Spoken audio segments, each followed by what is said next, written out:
Mike Dudas from Ball High School, along with some new friends I've just made from the powerlifting program, a sport that you don't hear too much about, but in recent weeks, especially this school year, it's really become prominent in our athletic program, and it's a program that's really off to a great start. So I'm going to go down the line and tell me your name. Geovon Evans. Robert Ellis III. Vashed Thompson. Abigail Westhouse. All right, so we have two guys in here and two girls in here representing the program. So let's get to know each of these great student athletes first, and we'll talk a little bit more about the powerlifting program. So to my left again, reintroduce yourself and tell me what grade you're in. I'm Geovon Evans. I'm in the 12th grade. Okay, so Geovon, you're a senior, right? Yes, sir. And so you're looking forward to graduating probably, right, this time of year? Yes. Probably have a good case of senioritis right now. Actually, I do. You're really just ready to move on? Yes, sir. What learning community are you in? I'm in the STEM program. STEM, oh, okay, well, smart kid here. So so what classes are you taking this year? This year, I'm currently in EMS at EMS, okay. GC. I also take AP reading with Ms. Schumann. College algebra prep also. Okay, so you're still, even though you're a senior, you're still being academically challenged, right? Yes, sir. So are you working towards an EMS certification? Yes, sir. And what is your ultimate goal after graduating? I want to be a fireman once I graduate. Oh, wow, great. So I got to salute to you for being a senior, but it doesn't sound like, you know how some seniors, oh, this is going to be my kickback year. So you're still academically challenging yourself, right? Yes, sir. All right, so moving on. Next student. Robert Ellis. I'm currently a junior. Okay, junior, and what community are you in? STEM.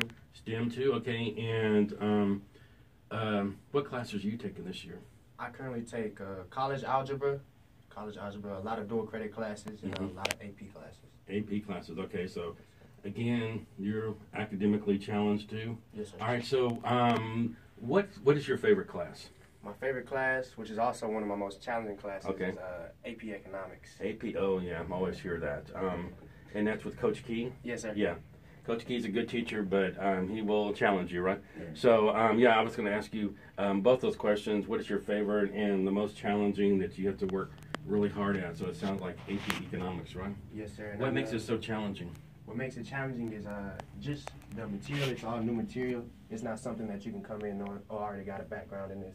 You have to really understand and apply yourself. And plus, the teacher's going through a lot right now. So him battling with his cancer, I know he's battling with cancer right now.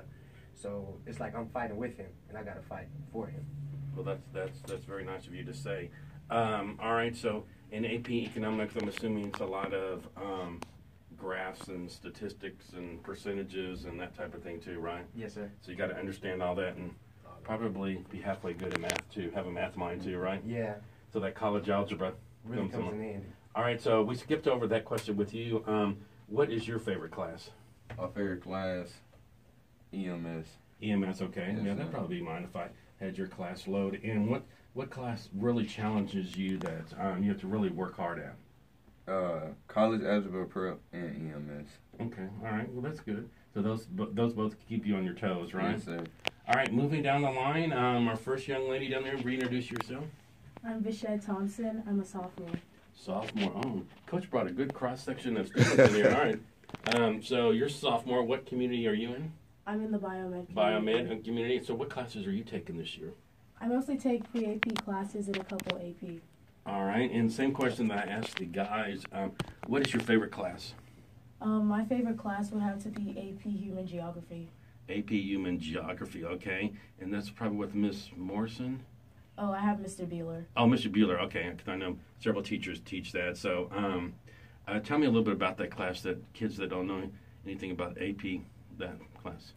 It's mostly just learning about the world, how everyone communicates, and just there's a lot of work with like on the computers and just things like that. And that's AP Human Geography, right? Yes, sir. When I first heard about that class, I don't know, a number of years ago, I was thinking AP Human Geography. Is that something about the body or something, you know, the geography of the body or whatever? But no, yeah, then whenever I was told the description, oh, okay, that makes sense. So so that class really keeps you on your toes? Yes, it's a challenging class, but it's one of my favorites. Okay, great. And last but not least, at the end, reintroduce yourself. My name is Abigail Westhouse, and I'm a senior. Okay. And what community are you in? I am biomed. Biomed. And what's your ultimate goal for graduation, after graduation? To start nursing school at GC. Okay, all right. So what classes are you taking this year? I am in PCT. I take 2 dual credit classes. I'm in college algebra prep and BEST. Okay, BEST. All right. So you like BEST? It's my favorite class, yes. And all right. And I knew you're probably going to say that. And what school do you go to for BEST, the BEST program? I go to Rosenberg. Rosenberg. Okay. And what do you do there? I mainly just help the kids with their schoolwork, and like sometimes we'll have free time, especially if we get on Prodigy and they like to battle with me on Prodigy. Mm-hmm. It's fun. I like it. And how many days a week are you on the Rosenberg campus? 2. 2 days a week. And then when you're not on campus, what do you do in class? We're just talking about like different things. Like this week we did our ideal teacher. Uh-huh. How we wanted our ideal teacher to look. Mm-hmm. That's what we did this week. We did do mini projects. All right. So your ultimate goal is probably in the medical field, right? Yes. And in the BEST program, are there kids in there that actually want to be teachers? Yes, there is. Yeah. Because I know that's one of the ultimate goals, but I know it's a very popular program that students like to be in, and there's kind of a, correct me if I'm wrong, a rigorous application process too, right? It's just, you just can't like check that off on your schedule request, right? You have to apply to be in the program, right? Yes, you do. And have recommendations and all that type of thing too. All right, so let's talk about powerlifting. We'll start with the ladies first. So, ladies, tell us first, what is the powerlifting program? Just if someone had to ask you in a couple sentences, tell us what it is. The powerlifting team is basically you lift weights, but you're pushed a lot. So lifting weights, okay. So yeah, if someone asks me just on, I don't really know anything about the program other than the obvious. Okay, powerlifting, you're lifting weights. So does that? Okay, lifting weights. So how does the word power get into it? Are you challenged to lift heavy weights or? Yes, we do lift a lot of heavy weights, and we're building ourselves up. So when we go to these competitions are just like basically who can lift the most, and that's our ultimate goal, is to just push ourselves so we can just lift more and more. So you two ladies, what attracted you to the program? Because probably stereotypically it's everyone with, think of the big muscular Hercules, Arnold Schwarzenegger type, muscular guy. But what attracts you all as females to the program? Just lifting the weights. It's been fun. I've liked it. That's what attracted me, is like being able to lift heavy. Because like most girls can, but some can't, and it's like I like doing it.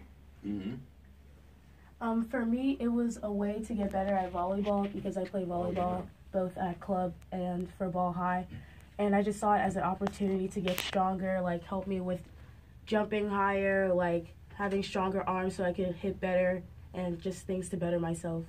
Because I know in a lot of sports they tell the kids, go hit the weight room, right? Yes. Yes. But so when they tell the kids to hit the weight room, but it sounds like you all are kind of taking it to the next level, right? Definitely. All right, so before I move on to the guide, how do you build yourself to lift even heavier weight? I mean, it's obviously you just don't walk in one day and go, oh, I'm going to lift this 200-pound weight. How do you build up your stamina? We do heavy weight, but lower reps.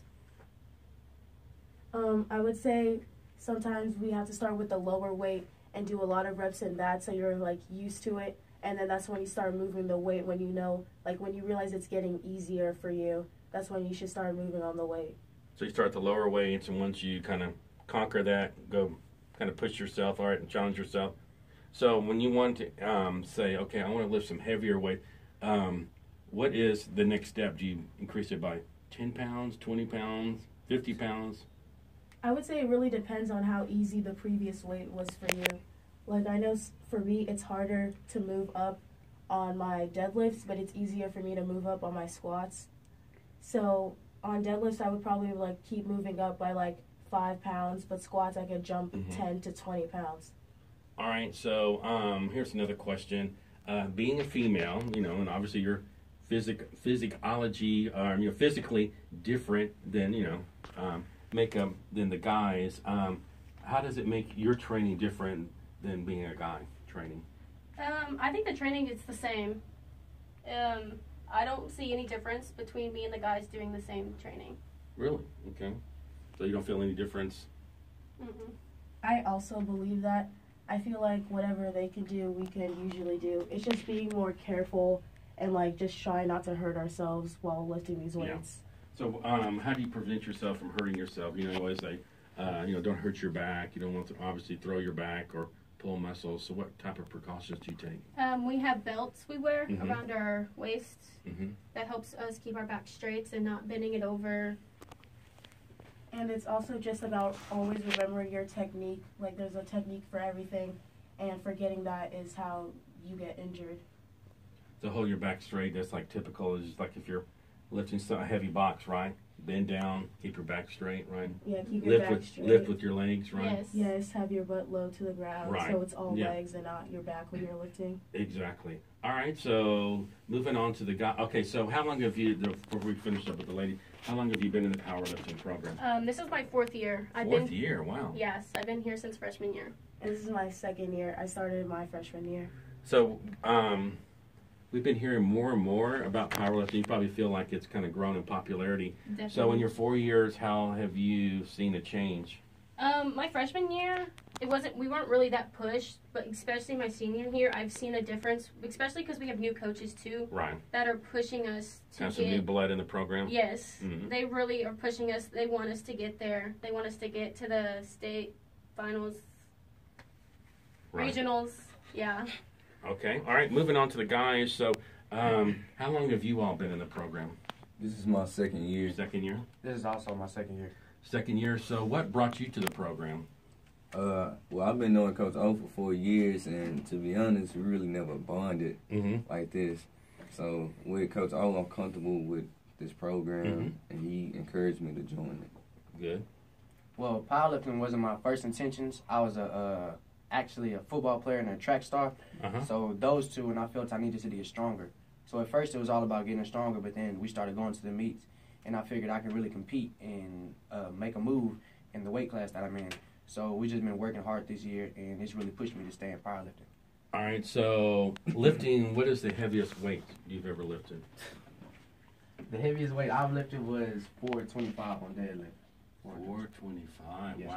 Sir. If I had to guess, I wouldn't have said that. 425, I'm impressed. All right, and how about you? What's your biggest weight? 320. 320, okay. And Mr. 425 over here, so how did you build yourself to be able to lift that? Well, when I first came into this program as a freshman, I didn't have any muscles at all, and it was all about strength, and really consistency is key for me. If you're constantly in the weight room and you're constantly working on yourself, it's no point but to get better. So just consistency and staying in the weight room and just following my teachings, following my technique, that's what made me stronger. So, do you have any aspirations to lift even heavier weights than that? Oh, of course. Of course, right? Yeah. 500's in your sight? Yes. Wow. Definitely. And those are like the big, so when you lift 425, how many of those big weights are on the, what do you call that, pole? On the bar. The bar, okay, the bar. There was 4 plates on the bar, and I think 4 plates and a 10 on each side. Wow, okay. All right, so kind of to wrap up, we'll start with the guys first. Give your biggest sell pitch, okay. Why should other students join this program, and why is it so fun, and what has it done to you personally? Well, to be honest, powerlifting is not for everyone. Everyone would not survive. But if you do want to get stronger, this is the program. We have the right coaches and the equipment for it. I even say that about my program. Unless you're in here having fun and want to do it, it's for you. But if you're not having fun and you don't want to do it, then it's not for you, right? Exactly. All right. How about you? As for me, just like G said, if you're not willing to put in the work, then don't come. But you also got to think about the other aspect. It's a lot of new people that I met and a lot of family that I made, really. And just I have people to look up to now. I know it's not just me in there. It's everybody in there pushing themselves and working hard, and definitely competing against my brother G. That's the most fun part. The good competition there, right? Yeah, it's a great Still a competition. friendly competition there, right? And Coach O. Yeah. All right, and down there are two young ladies at the end. Again, you know, like when you just kind of like close your eyes and think about powerlifting, you don't traditionally think of or see girls, right? So, what's your big pitch to attract? How would you attract more girls to the program? I always tell my female friends about how we are a family. Like, these are my sisters in here, and we're just lifting weights together, and it's so much fun. But it's like you gotta have the right mentality, especially the people who also play sports. You're gonna get stronger in all aspects. You're gonna be better at not just powerlifting, but you're gonna be better in soccer, basketball, volleyball, whatever sport you play. By coming into the weight room and just working hard, you're gonna get better in everything, and that's what everyone should achieve for. Cool. All right. And before we sign off, tell us about competition. How many? Someone can be the spokesperson for that. Have you all participated in competitions this school year so far? Yes, we have. We've had 2. 2 weeks. Yes. And those are like students from other schools. Y'all meet together somewhere and. Yes. It's the last meet we had over 300 lifters. Wow. Okay, so tell me, are you entered in different rounds or different stages of competition? So what is a competition? The way it's broken down, it's broken down between, of course, boys and girls. But then once it goes deeper into weight class, so if you're a smaller person, you'll be lifting with the smaller weighted people. But if you're a larger person, you'll be lifting with the larger weighted people. Like the 185s to the 200s, like that. All right, so whenever you're in your category and you're competing, how do you know that you did well, or, you know, how can you place? So on the board, it has everyone's initial weight, and you can gauge where you're at based on the weight, based on the position that you're in. So if you're in second to last, that means you're lifting one of the heaviest weights. And then that's where the competition comes into play. If someone lifted heavier than you in squat, then you got to go and get him in bench. And if he lifted heavier than bench, then you got to go to deadlift and beat him. That's where the competition comes into play. Wow. Do you all enjoy the competition? Yes. Is it fun? A lot. I love it. And for what I've seen, kind of recent results, you all done really well. So congratulations on that. And I know, and we've had that comment already, that the program has really gained prominence because you have some good leaders in the program, like coaches this year, and that's what it takes. You know, it takes that spark, and like we've already heard.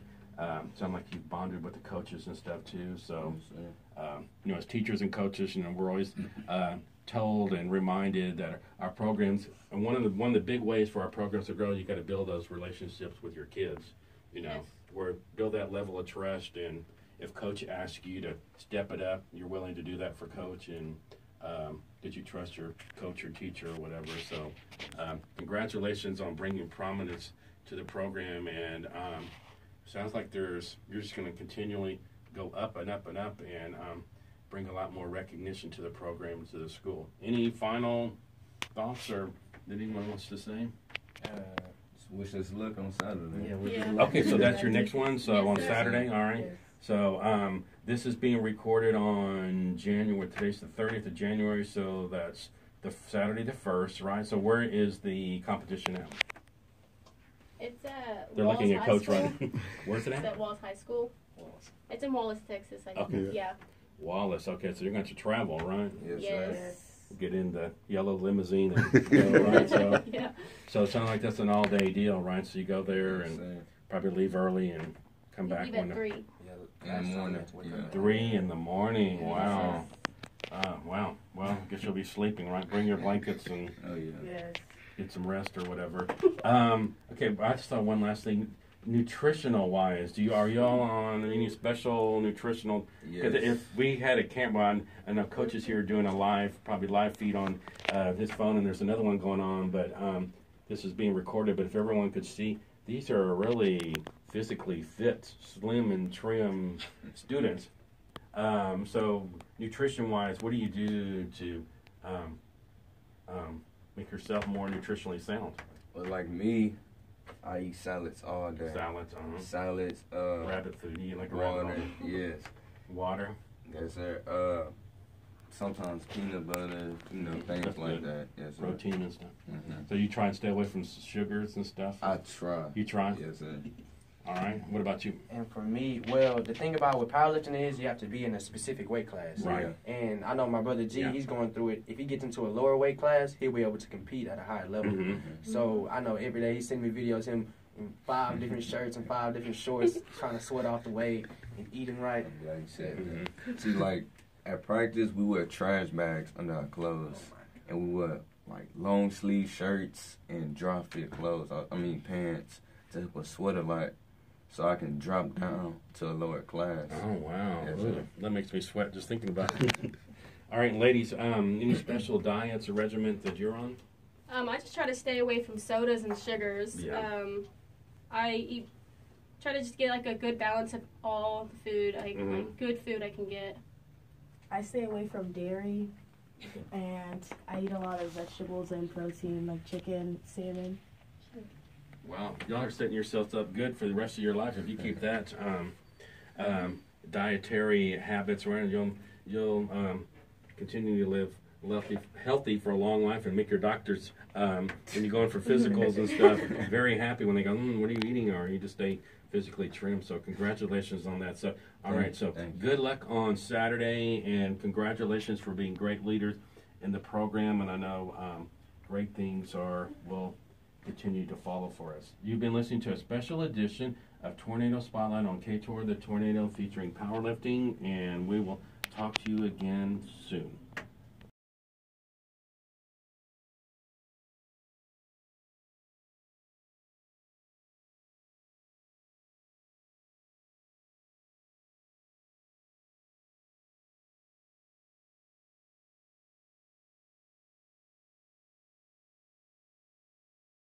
And that's obviously her sign right there. And if you turn around and look at, that's actually her signature. So her claim to fame was she was born in Galveston, so she kind of meets these little check marks. BOI. Anyone's ever seen the abandoned movie theater downtown, the Martini Theater? Yeah. Okay, that belongs to the Martini family. That Martini. So at one time, the Martini family owned all the movie houses in Galveston, like back in the 30s and 40s. They owned like 7 or 8 of them. If you can imagine that many were in Galveston. So part of that family. But her claim to fame is she was a famous sports TV and radio person, where she did was a sports person on TV, and she did some really good sports talk shows in the 70s and the 80s. And but her big thing was she was the first female sports reporter ever allowed in a male locker room. Oh, wow. Because like right now it's just females go in locker rooms or whatever, nothing said or whatever. But up until 1974, which really isn't that. If you think about it, not too terribly long ago, it was taboo for women to go into male locker room. Because number one, probably for the obvious reason, they may see something, or what are you doing, or whatever. And then it was all men's club. It's like back then. A lot of times, females who were wanted to be in sports, like sports report, they were discriminated against. Like, what do females know about sports? It was a guys' club. So anyway, interestingly enough, when she went into the male locker room, it was at the Astrodome, and everyone knows where the Astrodome is, right? When the Astros used to play in the Astrodome, it was during an Astros game when the Astros played the Los Angeles Dodgers. It was late in August, and the Dodgers had just clinched the National League West. So back then it was the National League East and West. It went all these different divisions. So they had just clinched it where they could go in the playoffs. And it was the Dodgers that invited her in the locker room. It was not the Astros. So she was standing out in the hallway like the other few female sports reporters had to. They couldn't go in the locker room. So hoping to get a couple players who would come out in a good mood, to do an interview, or they could have just, oh no, I got to go or whatever. So it was one of the coaches that invited her in, and so that broke the barrier. So all these ladies when you watch ESPN stuff, you see ladies all the time, right? Yeah. So they owe it to her because she broke that barrier. So anyway, so when we built this radio studio and stuff, we heard about her and invited the family. So sadly, like in '94, she passed away. So she's no longer living. So we wanted to do a tribute because that's historically, like especially for the females, she broke that barrier. So all these ladies that you see on TV, they all owe it to her because they used to be taboo. Not only that, you with, oh, what do women know about sports? They don't know anything. And, then the guys didn't want them in the locker room. Now it's, everyday life now. So whenever the coach brought him in, he had a speech to the players saying, all right, this girl's here to do her job, no funny business or whatever, let her do her job and that type of thing. So anyway, so that's the kind of the quick story about that. So, and that's actually her signature. Her family found that her signature, and she's buried here in Galveston, the cemetery that's there on 61st Street. That's where she's buried, behind Ross. Okay, all right, so let me turn my camera on. Okay, move closer together. Okay, you need to, yeah, closer together. I don't know what